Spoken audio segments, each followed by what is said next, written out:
Ethan stared at the glowing forest outside the human colony. The tall silver trees swayed gently under the soft breeze of planet Iridia, their leaves shimmering like liquid metal. Humans had spent years terraforming this world, building domes and habitats that allowed them to survive in the planet's thin, oxygen-rich atmosphere. But this was not just another research mission for Ethan. Today he was going to meet the Luthari for the first time. The Luthari were the native inhabitants of Iridia. From satellite scans and preliminary reports, humans knew that they were peaceful, intelligent, and unlike any species humanity had ever seen. They were tall, almost human in shape, with smooth, luminescent skin that changed color according to their emotions. Their large, expressive eyes seemed to see into the soul, and their long, delicate fingers hinted at extraordinary dexterity. But most importantly, the Luthari were tactile beings. Touch was the language of trust and connection for them. Humans, however, were forbidden from physical contact. Ethan adjusted his communicator and took a deep breath. "This is it," he whispered. First real contact. He walked carefully down the forest path. The humans had set up a clear boundary, a line marked with holographic lights, beyond which humans were not allowed to step. Ethan stopped at the edge and looked into the clearing ahead. There, bathed in the soft glow of bioluminescent plants, stood a Luthari. Her skin shimmered in shades of blue and green, a sign of calm curiosity. Her eyes were wide and bright, reflecting Ethan's own image. She stepped forward slowly, her movements graceful and deliberate. Ethan raised a hand, signaling that he meant no harm. The Luthari tilted her head. Then she spoke, not in words but through vibrations in the air. The communicator translated softly, "Human, you are here, why?" Ethan swallowed. I am here to learn, to understand you."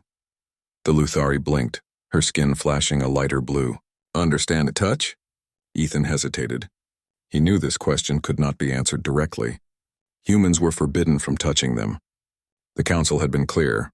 Any physical contact could be dangerous for humans and potentially for the aliens. Scientists feared contamination, disease, and unpredictable reactions. "I cannot touch," he said finally. The Luthari's skin dimmed, turning a sad shade of violet. "Cannot touch? Why?" Ethan looked down at his feet. How could he explain human fear to a being for whom touch was life? "Humans, we are afraid. We do not understand, but we want to learn." The Luthari's expression softened. She tilted her head again and stepped slightly closer, though still outside the boundary. "Afraid of humans?" "No," Ethan said quickly. "Of us touching you, of what might happen." The Luthari's large eyes narrowed, not in anger but in confusion. "But a touch is trust. Touch is life. Without touch, how do you know each other?" Ethan's chest tightened. He had never thought about it that way. For humans, touch was often a simple gesture, a handshake, a hug, a pat on the shoulder. But for the Luthari, it was essential.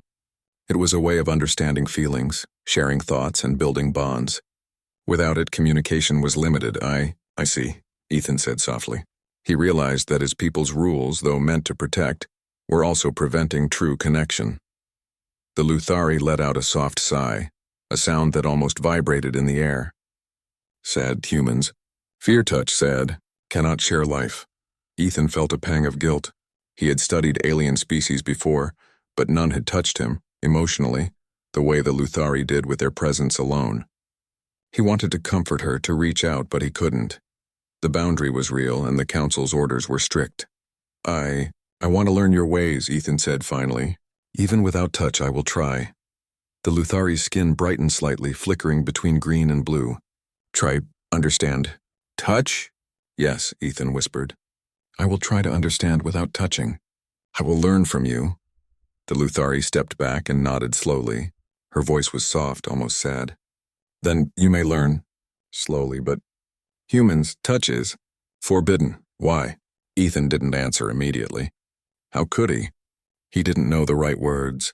"Humans afraid of the unknown," he said at last. "We had to protect ourselves, but I want to understand you. I want to be your friend." The Luthari paused as if considering his words. Then she spoke, almost to herself, translated by the communicator. "Friend? Without touch? Strange. But maybe possible." Ethan felt a flicker of hope. Yes, maybe possible. For hours, they communicated through gestures, expressions, and the vibrations in the air that the translator captured. Ethan learned how the Luthari expressed emotions: happiness in bright green, curiosity in soft blue, and sadness in violet. They had no spoken language as humans did, but their expressions were clearer, more honest. As the sun of Iridia set, casting long shadows across the glowing forest, Ethan realized he had spent the entire day without touching her, and yet he felt closer than he had to any human. The Luthari had shared pieces of her world, her thoughts, and her feelings, and in return he had shared his own hopes and fears. "Tomorrow," he said quietly, "I will come again. I will learn more." The Luthari blinked, her skin flashing a mix of green and violet. "Come tomorrow." "Yes, learn. Human touch forbidden." Sad, Ethan nodded. He didn't know if humanity was ready to accept the Luthari fully, but he knew he was ready to try. In that moment he felt something powerful, a connection that transcended fear, rules, and boundaries. As he walked back to the colony, the soft glow of the forest behind him, he thought about what the council had said. Humans must not touch the Luthari. But Ethan also thought, humans can understand, humans can learn, humans can grow. Maybe one day fear would give way to trust. Maybe one day, humans and Luthari could touch, and not to harm but to connect. For now all he could do was return tomorrow. And learn. The Luthari watched him leave, her glowing form flickering in the moonlight. She whispered to the air, though Ethan could not hear. "Why? Forbidden. Touch, sad. Humans are strange. Maybe friend." And in that single thought a spark of hope began. A hope that one day the barriers between species could fall, and touch would no longer be forbidden. The next morning, the sun rose slowly over the silver trees of Iridia. Its light reflected off the domed colony, painting the metal structures with streaks of gold and orange. Ethan woke before dawn, his mind already filled with thoughts of the Luthari. He could not stop thinking about Lyra, her sad violet glow, the questions she had asked, and the connection he had felt despite the invisible barrier between them. Humans had breakfast in the common hall, but Ethan barely touched his food. Instead, he went to the small research lab that overlooked the forest. He checked the boundary sensors and made sure the translator device was charged. He could not wait to return. When he stepped outside, he saw her immediately. Lyra was waiting near the holographic boundary, her tall form glowing faintly green, indicating calm and cautious curiosity. As soon as she saw him, her skin flickered brighter. "Human, come," she said, the vibrations of her words softly translating through his device. Ethan smiled and raised his hand in greeting. "Hello, Lyra. I am happy to see you again." Lyra stepped closer, though still outside the boundary. "Again?" "Yes, learn." Yes, Ethan said. "I want to understand you better. Today, that I want to know your ways, your life." The Luthari tilted her head, considering his words. "Life, touch." "Important, human." "Forbidden." Said, "Why?" Ethan sighed. "I do not know. Humans, we are afraid. We do not understand your touch, but I want to learn, even without it." Lyra's skin dimmed slightly, violet creeping into her glow. She made a small motion with her hands, almost like weaving the air. "Without touch. Difficult. But maybe learn." For hours, Ethan and Lyra explored communication through gestures and expressions. He watched her carefully, noting how her skin changed color with emotion. Green meant happiness or approval, blue meant curiosity, violet meant sadness or confusion. Each flicker of light told him more than words could. Lyra showed him how the Luthari gathered food from the forest. They did not just pick fruit or plants, they communicated with them, feeling the life in the roots and leaves. Ethan was amazed. Humans harvested with tools and machines, efficient but distant. The Luthari touched each plant gently, listening with their senses, and harvested without harming. "See," Lyra said, her skin bright green with pride. "Touch, life, connection." Ethan nodded. "I see, it is beautiful. Your touch respects life." Lyra's glow softened, a hint of violet remaining. "Humans, afraid, touch, respect life is strange. But maybe, possible." Ethan felt a pang of guilt. Yes, humans respected life, but they also feared it. Fear had built walls between them and the Luthari. He wanted to break those walls. Days passed, and Ethan returned to the forest every morning. Each day he learned more about the Luthari, their rituals, their music, their way of understanding the world. They did not speak as humans did, but their world was full of expression. Their songs were not sounds alone, but vibrations through the air, sensed by touch and by feeling. Humans could hear them faintly, but the Luthari experienced them fully. Ethan tried to imitate the songs, waving his hands and moving in rhythm, and Lyra's laughter, a musical vibration, filled the air. Her skin glowed bright green, and for a moment Ethan felt he had bridged the barrier, but always the boundary remained. Always he could not touch her. One afternoon, Ethan returned to the clearing to find Lyra sitting quietly, her glow dim and violet. Something was wrong. What happened? Ethan asked softly. Lyra looked at him, her large eyes filled with sadness. Humans. Forbid. Touch.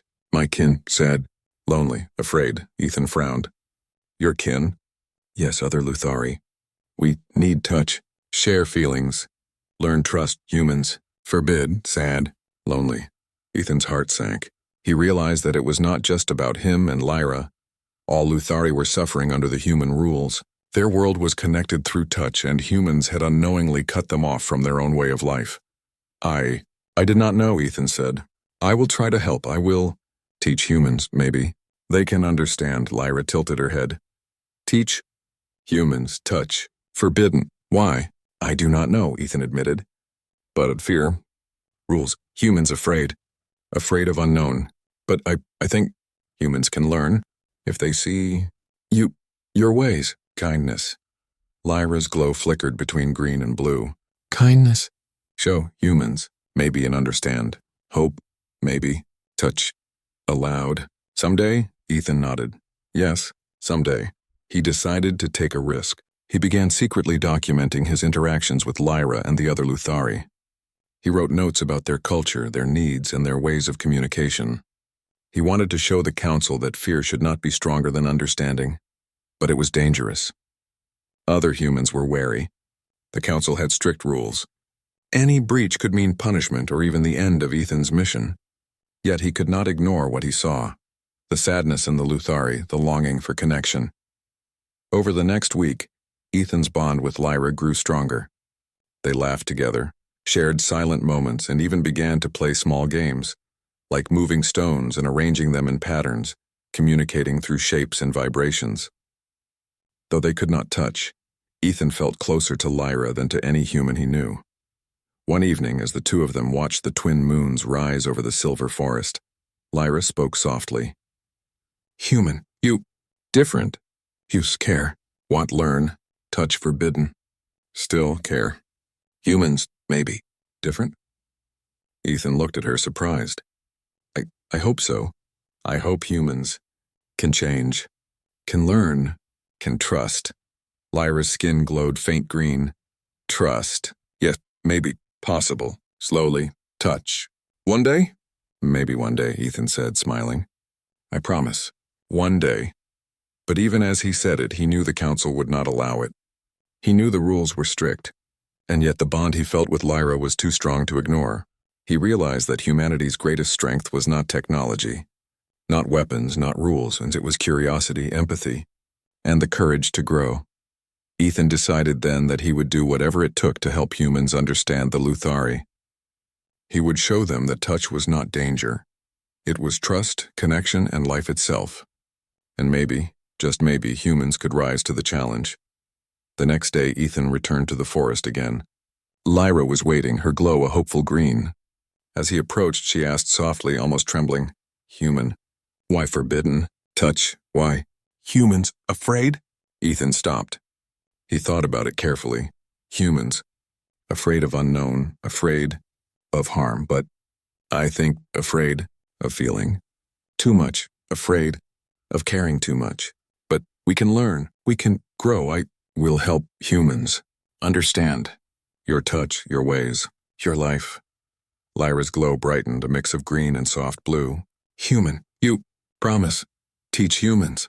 Touch, trust, maybe friendship? Yes, Ethan said. I promise.